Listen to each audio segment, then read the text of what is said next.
Hola, buenas tardes. Si os parece, con el permiso de la organización intentaremos recuperar tiempo haciendo una clausura rápida, si os parece. Ya os comento que el subdirector del Plan Nacional sobre Drogas que iba a cerrar, don José Ñorbe, no podrá desplazarse, con lo cual, si permitís, diré unas palabras también de clausura, junto al representante de la Fundación Atenea. Sin más prolegómenos, os voy a hacer una presentación de los tres intervinientes. Realmente son intervenciones muy diversas, cada uno de unos enfoques en función de donde los ponentes están trabajando, y luego además geográficamente Claudio trabaja en Andalucía, Marta en el País Vasco y Margarita hace una especie de desempate ahí en Colombia, tan cerca de Centroamérica, y se queda un poco ahí a medias, ¿vale? El primer interveniente va a ser Claudio Vidal, que sabéis que forma parte del equipo de NERS y Control, que a su vez pertenece a la Asociación de Implantación Fundamentalmente Cataluña, ABD. Claudio es licenciado en Filosofía y Letras en sección de Psicología en la Universidad de Málaga y también es experto universitario en metodología de investigación en drogodependencias de la Universidad de Málaga. Luego en una parte le preguntaré cómo va el tema de Rejón. Desde 2004 hasta la actualidad es coordinador del proyecto Energy Control en Andalucía, de la Asociación, como os diga, de Bienestar y Desarrollo ABD. Si recordáis, yo creo que he hecho una buena definición, Gregor. Ellos fundamentalmente trabajan en reducción de riesgos, es su, digamos, intervienen en otras líneas de actuación, pero desde luego es la más conocida. Y Claudio, yo creo que tiene como mérito haberse incorporado a, digamos, a los puntos focales de Energy Control, que estaban implantados fundamentalmente en Barcelona o en Cataluña, también en Madrid, y ha conseguido que tenga también un foco muy potente en Andalucía. Segunda lugar va a intervenir Margarita María Sánchez Villegas. Ella es trabajadora social, lleva 32 años de trayectoria en investigación, innovación, planeamiento y dirección de programas de prevención de drogas y promoción de estilos de vida y entornos saludables. Todos ellos realizados desde la Corporación Surgir, que está implantada fundamentalmente en Medellín y que es, desde mi punto de vista, es la ONG digamos más vanguardista y luego también quizá principal de Colombia. Luego, además, en la actualidad es presidenta desde hace unos meses de la Red Iberoamericana de ONGs en drogodependencias, que se va a reunir la próxima semana en Córdoba, y que por lo tanto les deseamos que tengan un buen trabajo. Y luego también es integrante del Comité de Expertos del Plan de Adicciones del municipio de Medellín. Y allí, desde luego, como sabéis, en los últimos años ha tenido una transformación la ciudad desde una perspectiva de cultura ciudadana, en la que ella también participa, y la verdad es que vemos con gran sorpresa y además con gran alegría cómo Medellín, que no hace tanto tiempo era la cuna del narcotráfico, de consumos abusivos de drogodependencias, está implantando otro tipo de, como os digo, de cultura ciudadana, y está siendo objeto y foco de otros países por lo exitoso de la experiencia. Y si en la medida de lo posible tiene 5 minutos para explicarnos, encantado. Finalmente, se dirigirá a nosotros Marta Azcarretaba-Zabal, que es licenciada en Psicología por la Universidad de Deusto, y nos ha estado explicando en la comida que estuvo a punto de irse a Salamanca, pero tuvo que ser en Deusto. Ella es técnica de prevención de drogodependencias desde el año 94 de la ciudad de Portugalete, que os recuerdo es una población muy cercana a Bilbao. Yo creo que está sobre 12 kilómetros de Bilbao, con una población cercana a los 50.000 habitantes. ¿Por qué está aquí? Porque en Portugalete, justamente el equipo de drogodependencias, yo creo que fue una también de las ciudades pioneras en el tema de la prevención de las drogodependencias, además desde el punto de vista, primero, de dar un paso en el acercamiento a los jóvenes, y en ese sentido para mí fue paradigmática la página que crearon, que no era solo de drogodependencia, sino también sexo y creo que rock and roll también, que era colocom.com, que os animo a visitar, porque era difícil, pero yo creo que lo consiguieron, cómo intentaron abordar con un lenguaje cercano a los jóvenes. No dejamos de ser técnicos, pero lo hicieron muy bien. Crearon también un foro donde con una coloquialidad digna de mención eran capaces de dirigir y de responder a esas preguntas que formaban los jóvenes.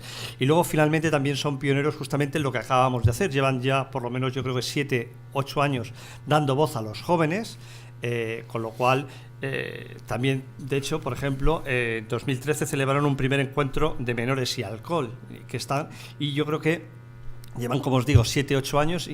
Yo creo que en vuestra página todavía y en algunas otras páginas están todavía esos contenidos de esas primeras experiencias que ahora vamos viendo que son necesarias, y por lo tanto, desde ese punto de vista, reconocerles el mérito y quizás por eso explicar el papel relevante que tienen en estas jornadas. Y sin más por indicar, empieza Claudio. Muy bien. Hola, ¿sí? Bien. Bueno, pues muchas gracias. Gracias a la Fundación Atenea por la invitación y bueno, pues la oportunidad de venir y compartir con vosotras y con vosotros pues una parte de nuestro trabajo. ¿Cómo puedo poner la presentación?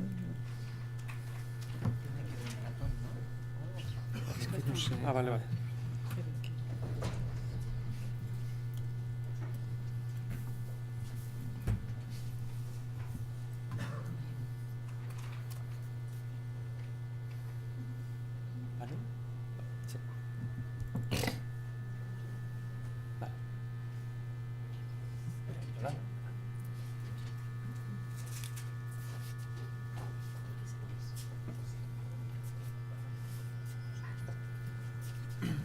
Bueno, perdonad el lío, pero es que escuchándoos ahora se me había venido una cosa a la cabeza y digo, vaya, me han fastidiado un poco lo que traía preparado, pero sí me gustaría, bueno, voy a comenzar explicándoos.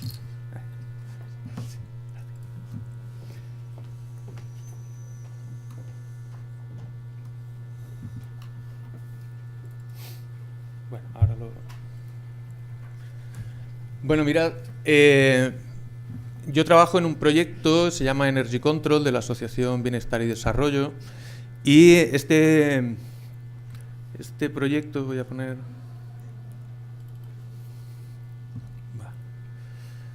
Bueno, es un proyecto, lo que se llama de reducción de riesgos o reducción de daños. Nosotros no trabajamos en lo que podría llamarse prevención del consumo, es decir, que no trabajamos para prevenir que la gente o hacer que la gente no tome drogas. Entendemos que es una parcela en la que ya hay otros profesionales. Donde trabajamos es cuando ya se ha tomado la decisión de consumir, cuando ya se ha dicho sí al consumo. Y abordamos esta cuestión, la abordamos pensando que en el momento de consumir pues es muy importante contar con una buena información, una información que sea objetiva, es decir, que no sea una información con moralina y con paternalismos, ¿no?, que muchas veces encontramos, y sobre todo que sea una información útil, es decir, que sirva. A lo largo de la mañana, ¿no?, pues una cosa que sí que ha estado por ahí en la presentación, en la ponencia de Gregor, también se mencionaba, es que muchas veces en el ámbito de las drogas y en general en el ámbito de la salud pública siempre hemos pensado que informar a la gente sobre los riesgos, eso sería suficiente como para que se alejaran de esos riesgos. Lo cual no siempre es así, sino que la información sobre los riesgos está bien, pero muchas veces también va a hacer falta información sobre cómo manejar esos riesgos cuando se quieren asumir voluntariamente. Y un poco es ahí donde nosotros trabajamos.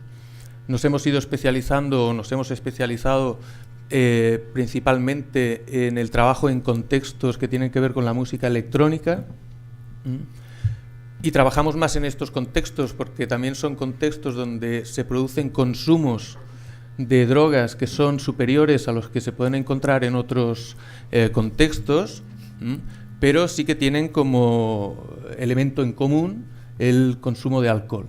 Tenemos consumo de alcohol, pero además hay consumo de otras drogas. Me llamaba mucho la atención en lo que habéis, ¿no? Es decir, que cuando habéis recibido charlas y ha venido alguien de fuera a daros una charla sobre alcohol, sobre drogas, como que se insistía mucho en los riesgos, se informaba de los riesgos, que podrá ser con más o menos gracia, ¿no? Pero que al final un poco la sensación es que no acababan de servir de mucho, ¿no? Nosotros esa sensación pues siempre la habíamos tenido incluso, ¿no? De que ese tipo de formatos sí que servían o tenían una utilidad limitada, y sobre todo por el peso que se le coloca en esas charlas a informar cuando no a meter miedo directamente, esperando que ese miedo haga que la gente se desanime del consumo, pero que no servían para mucho más. Por esa razón sí que decidimos poner en marcha una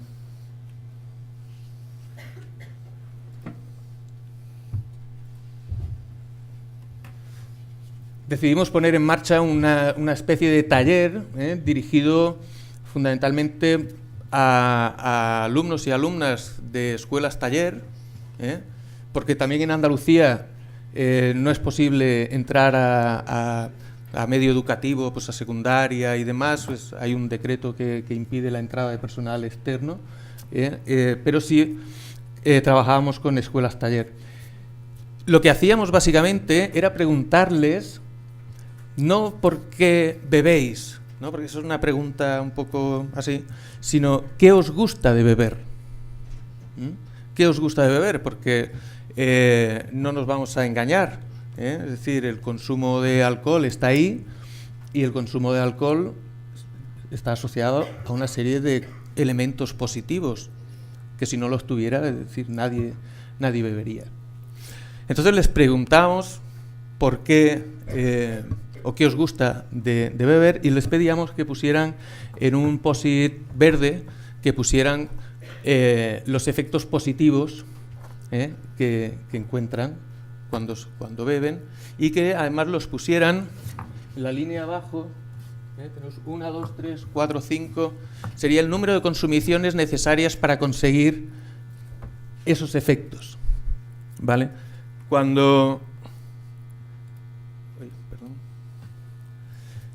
Y cuando repasamos cuáles son los efectos que gustan del alcohol, pues vemos cosas como pues, que te pone a gustito, te da buen rollo, el sabor, ¿no? Alguien lo ha dicho antes, ¿no? Se puede beber pues porque simplemente te gusta, la risa floja, ¿no? Lo asocio a buenos momentos, con amigos, conversamos y arreglamos el mundo, la anestesia, sea lo que sea eso, pero bueno, hay gente para quien eso es positivo, el divertirme con los amigos, el placer, la desinhibición, y son efectos que son muy valorados por la gente. Pero también les pedíamos que colocaran en unos post-it rojos cuáles eran los efectos negativos que no les gustaban, que incluso podían haber estado experimentando, y con qué número de consumiciones se conseguían, ¿no? Y encontramos pues, la resaca, el dolor de cabeza, el malestar, los vómitos, la pérdida de control, que en ocasiones, fijaos cómo podemos ver la desinhibición como elemento positivo, pero la pérdida de control ya es negativa, es una cuestión de graduación, los temblores, el mareo al acostarse. Pero fijaos cómo todo depende de la cantidad, de manera que los efectos positivos se asocian siempre a cantidades bajas o moderadas de alcohol, mientras que los efectos negativos tienden a asociarse con cantidades más altas. ¿Por qué hacemos este ejercicio? Precisamente para sensibilizar de la importancia de beber despacio. Le podremos llamar binge drinking, le podremos llamar consumo intensivo, episódico intensivo, bueno, y todos los nombres que hay, Pero lo que nosotros sí tenemos detectado y desde hace mucho tiempo es que normalmente se bebe muy rápido. Se bebe muy rápido, se bebe demasiado rápido para lo que el cuerpo es capaz de asimilar. Y cuando se produce un exceso de acumulación de alcohol en el organismo, empezamos a encontrarnos mal. Esto lo utilizamos de excusa también, pues para poder trabajar, ¿vale? ¿Qué puedo hacer para quedarme con lo verde y reducir la posibilidad de lo rojo? Entonces empezamos a trabajar en estrategias que se pueden poner en marcha para precisamente cuando se sale de fiesta, pues disfrutar de la noche y minimizar la posibilidad de que se pueda producir algún efecto negativo. Y finalmente un elemento que sí teníamos detectado que es muy importante incluir es qué hacer cuando las cosas se ponen mal. Sí habíamos detectado que normalmente la gente empieza a beber, pero la gente no está preparada para afrontar determinadas situaciones que se pueden plantear cuando se bebe. Y es, por ejemplo, qué hacer con una persona que tiene una intoxicación etílica.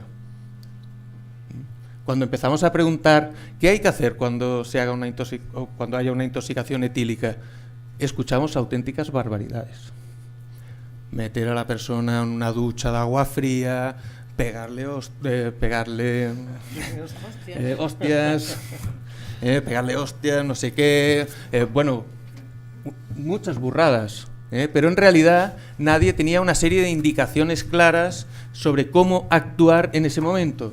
Abrigar a la persona para evitar la hipotermia, no darle nada de comer ni de beber, siempre estar acompañándola y observándola. Y si se pone muy mal y ya no sabemos manejar la situación, llamar a una ambulancia y quedarte allí para poder explicarle a los médicos qué es lo que ha pasado. Unas cosas como muy sencillas, pero que en realidad pocas veces se ponen en marcha o se ponen en práctica. La evaluación de estas actividades pues siempre nos dicen que son muy bien recibidas,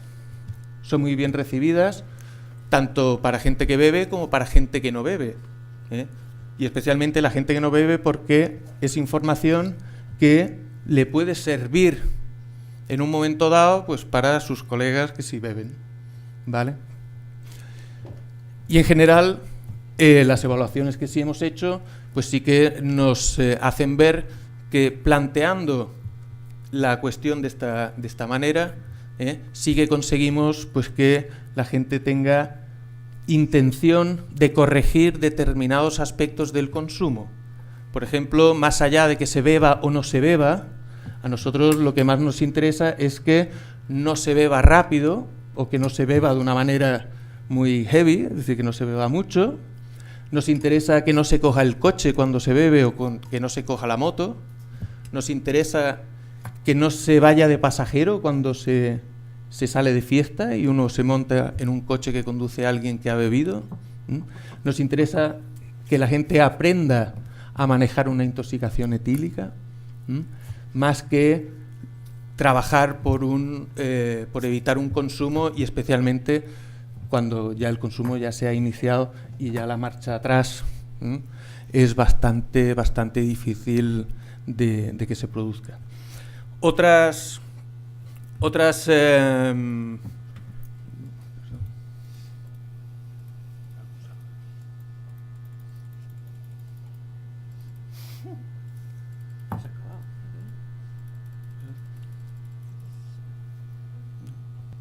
bueno.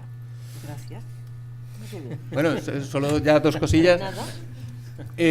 Bueno, en el material que sí tenéis, pues ya voy justo de tiempo. En el material pues que sí tenéis que en un principio iba a explicar, sí tenéis dos otras estrategias que sí hemos utilizado.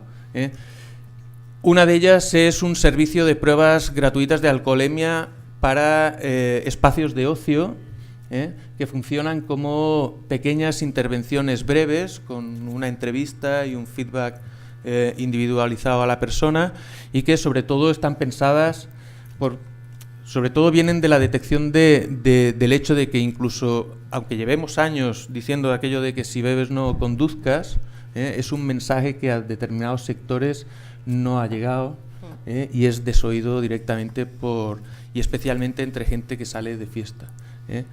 Sí hemos comprobado que un servicio de pruebas de alcoholemia gratuitas en un festival, que es precisamente donde más trabajamos durante los veranos, tiene muy buena acogida y es un recurso que luego ya solicitan los propios organizadores. Y es una manera pues, de poder trabajar fundamentalmente la conducción de vehículos bajo el efecto de drogas. Y el último recurso es un recurso que se llama Alcohol Check, que invito a todos y a todas a que lo visitéis, y es una herramienta online donde uno puede valorar su consumo de alcohol. Hay una especie de formulario, un cuestionario, donde se van a hacer una serie de preguntas sobre el consumo y te vas a poder descargar un informe en el que pues, se te valora pues cómo es tu consumo de alcohol y sobre todo pues se te da herramientas o se te da pistas pues para que el consumo de alcohol se pueda mantener en ese punto de control y fundamentalmente evitar que puedan aparecer problemas. Un poco más. Muchas gracias.